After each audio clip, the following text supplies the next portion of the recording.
મિત્રો, ભારતીય જનતા પાર્ટી એક રાજનીતિક દળથી વધારે રાષ્ટ્રવાદ પર આધારિત એક વૈચારિક આંદોલન છે અને એના કારણે જ દેશની જનતાની આપણને વારંવાર સ્વીકૃતિ મળે છે.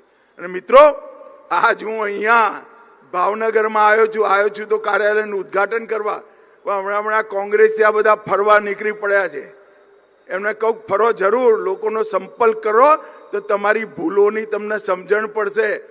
પણ સ્થાનિક સ્વરાજની ચૂંટણીમાં બિહારની જેમ સુપડા સાફ થઈ જવાના.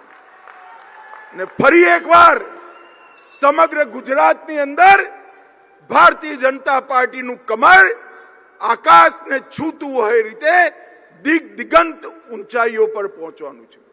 નરેન્દ્રભાઈનું નેતૃત્વ, અહીંયા ભૂપેન્દ્રભાઈ ને જગદીશભાઈનું નેતૃત્વ, હર્ષભાઈનો સહયોગ એ ગુજરાતના ભવિષ્યને ઉજ્જવળ બનાવે એવો વિશ્વાસ પૂરા ગુજરાતની જનતાને છે.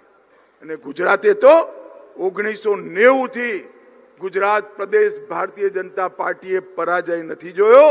અને એ ખાલી આત્મવિશ્વાસથી નહીં, કાર્યકર્તાઓના સંખ્યાબળથી નહીં, જનતા જનાર્દનના સુખ દુઃખ સમજી એની જોડે ઉભા રહી અને એમને ખભે ખભો મિલાઈ કામ કરવાના કારણે થયું.